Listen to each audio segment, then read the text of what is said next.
नमस्कार। आज हम साथ मिलकर 2021 के कक्षा 10 सामाजिक विज्ञान के प्रश्न पत्र को पूरी तरह से समझने वाले हैं।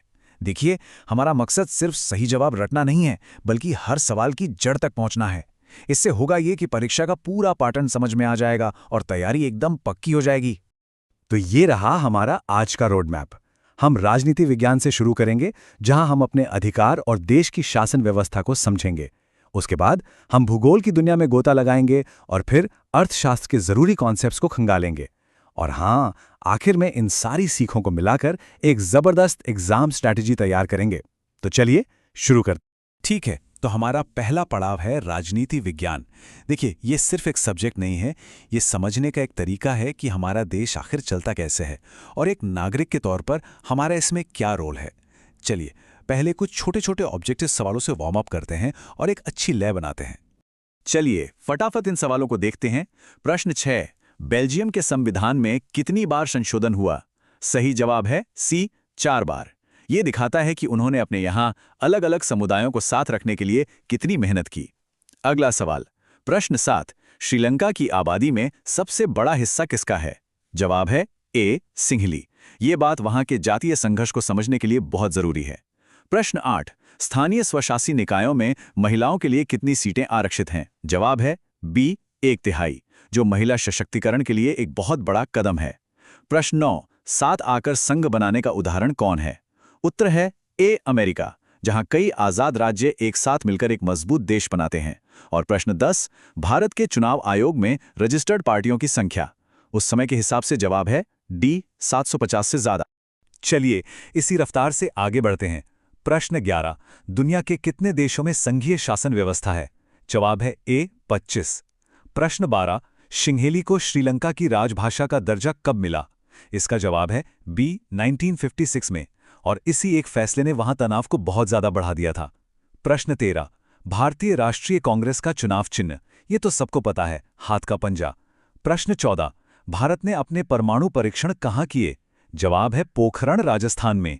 और प्रश्न 15, एक फिल इन द ब्लैंक्स है, राजधानी ब्रुसेल्स के 80% लोग फ्रेंच बोलते हैं, जबकि पूरे देश में डच बोलने वाले ज्यादा हैं। यही तो बेल्जियम की जटिलता है।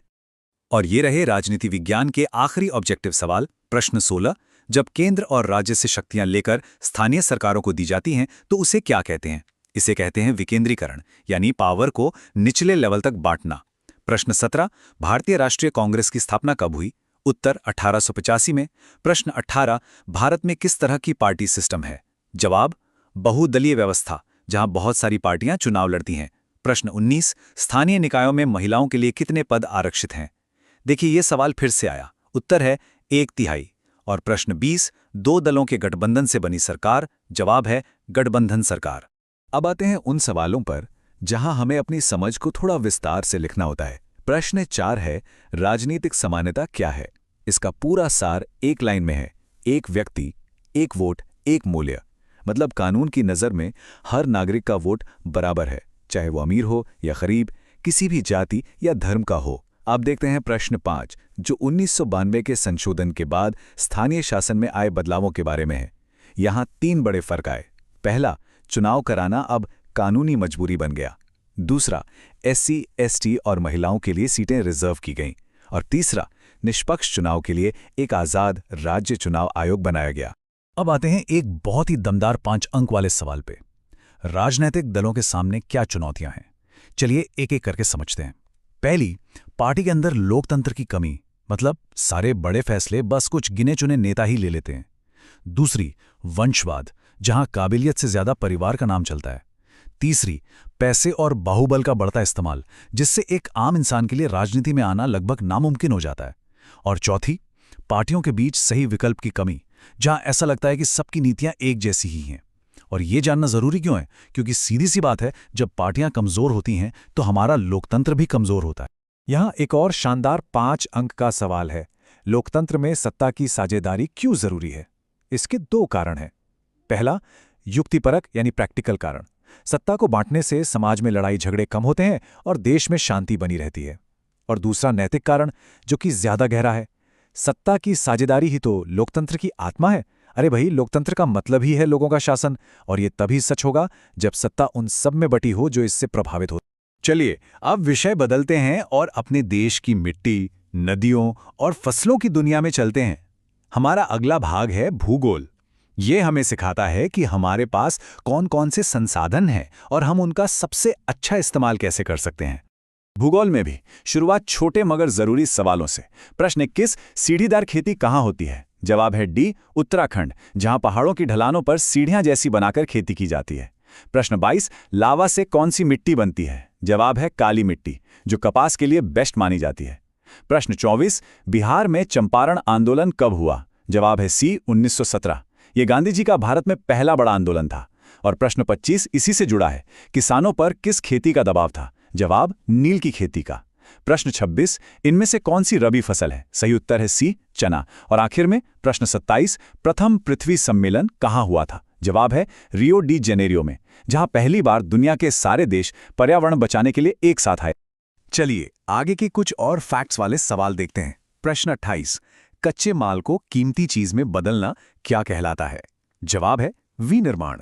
प्रश्न 30, भारत का पहला सफल सूती वस्त्र उद्योग 1854 में कहां लगा? जवाब है बी, मुंबई में। प्रश्न 32, कौन सी एजेंसी स्टील उपलब्ध कराती है? जवाब है सी, सेल यानी steel authority of India limited. प्रश्न 33, सड़क घनत्व क्या है? इसका मतलब है हर 100 वर्ग किलोमीटर के एरिया में सड़कों की कुल लंबाई। और प्रश्न 35, वायु परिवहन का राष्ट्रीयकरण कब हुआ? जवाब है बी, 1953 में। अब कुछ बेसिक डेफिनेशंस को समझते हैं। प्रश्न 7, आधारभूत उद्योग क्या हैं? ये वो उद्योग हैं जिनका तैयार माल दूसरे उद्योगों के लिए कच्चे माल का काम करता है, जैसे लोहा इस्पात उद्योग। इसके बिना न मशीनें बन सकती हैं न गाड़ियां। प्रश्न 8, विनिर्माण क्या है?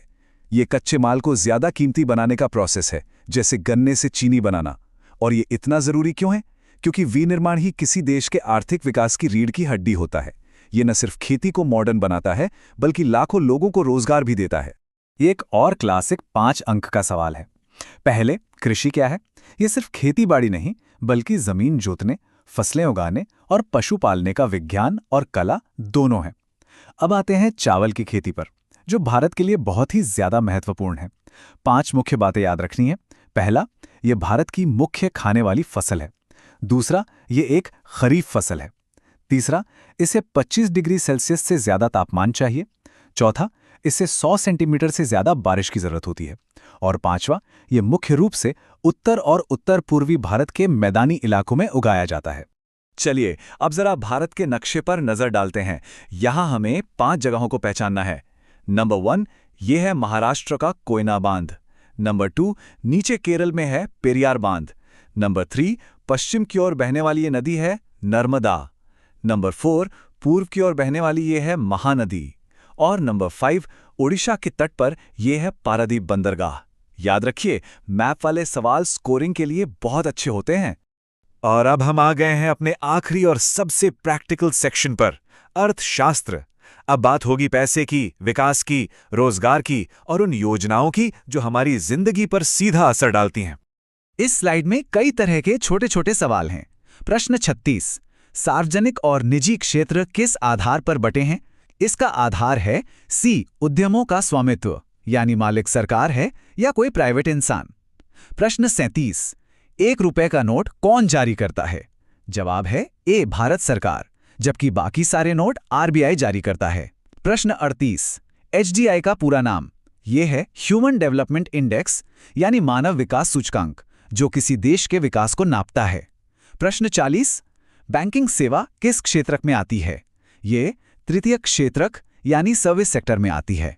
और एक 2 अंक का सवाल, बैंकों के 2 मुख्य काम क्या हैं? बहुत आसान है, लोगों का पैसा जमा करना और जरूरत पड़ने पर उन्हें कर्ज देना। अब बात करते हैं मनरेगा 2005 की, जो एक बहुत ही जरूरी योजना है। इसकी 3 खास बातें हैं। पहली, ये गांव में रोजी रोटी की सुरक्षा देती है। दूसरी, ये हर परिवार को साल में 100 दिन के काम की गारंटी देती है। और तीसरी, अगर सरकार काम नहीं दे पाती तो उसे बेरोजगारी भत्ता देना पड़ता है। समझिए, ये सिर्फ एक स्कीम नहीं है, बल्कि ये कानूनी तौर पर काम का अधिकार लागू करती है, और यही बात इसे बहुत ताकतवर बनाती है। ये अर्थशास्त्र का एक फंडामेंटल सवाल है। अर्थव्यवस्था के 3 क्षेत्र कौन से हैं? पहला है प्राथमिक क्षेत्रक, जहां हम सीधे प्रकृति से चीजें लेते हैं, जैसे खेती करना या मछली पकड़ना। दूसरा है द्वितीयक क्षेत्रक, जिसे औद्योगिक क्षेत्रक भी कहते हैं। यहाँ प्राथमिक उत्पादों से नई चीजें बनाई जाती हैं, जैसे कपास से कपड़ा बनाना। और तीसरा है तृतीयक क्षेत्रक, यानी सर्विस सेक्टर, जो बाकी दोनों सेक्टर को अपनी सेवाएं देता है, जैसे कि बैंक, ट्रांसपोर्ट और शिक्षा। हमारा आखिरी सवाल एक बहुत ही गंभीर विषय पर है, धारणीयता। इसका मतलब क्या है? इसका मतलब है ऐसा विकास करना जो हमारी आज की जरूरतें तो पूरी करे, लेकिन आने वाली पीढ़ियों के भविष्य से कोई खिलवाड़ ना करे। और ये जरूरी क्यों है? क्योंकि हमारे संसाधन सीमित हैं, हमें अपने पर्यावरण को बचाना है और विकास की रफ्तार को बनाए रखना है। जैसा कि यहां लिखा है, हमें यह पृथ्वी अपने पूर्वजों से विरासत में नहीं मिली है, हमने इसे अपने बच्चों से उधार लिया है। ये एक सोच है जो हमें जिम्मेदार बनाती है। तो हमने 2021 के पूरे प्रश्न पत्र को अच्छे से समझ लिया है। हर सवाल हमें कुछ न कुछ सिखाता है। अब वक्त है इस पूरे विश्लेषण से मिले सबक को एक ठोस रणनीति में बदलने का, ताकि परीक्षा में सबसे अच्छा प्रदर्शन किया जा सके। इस पूरे विश्लेषण का निचोड़ इन 3 बातों में है। पहली, तथ्यों पर पकड़। ऑब्जेक्टिव सवालों के लिए तारीखें, आंकड़े और परिभाषाएं जुबान पर होनी चाहिए। दूसरी, उत्तर की संरचना। लंबे जवाबों में अच्छे नंबर लाने के लिए पॉइंट्स में लिखना और जरूरी बातों को अंडरलाइन करना बहुत काम आता है। और तीसरी और सबसे जरूरी बात, कॉन्सेप्ट की गहराई। 5 अंक वाले सवाल रटने से नहीं, बल्कि सत्ता की साझेदारी या धारणीयता जैसे विषयों की गहरी समझ से ही हल होते हैं। और अंत में एक सवाल जो सबको खुद से पूछना चाहिए। इस पूरे विश्लेषण के बाद ये सोचना होगा कि तैयारी के किस पहलू पर सबसे ज्यादा काम करने की जरूरत है। क्या फैक्ट्स याद करने पर, जवाब लिखने की प्रैक्टिस पर, या फिर कॉन्सेप्ट्स को और गहराई से समझने पर? अपनी कमजोरी को पहचानिए और अपनी रणनीति उसी के हिसाब से बनाइए।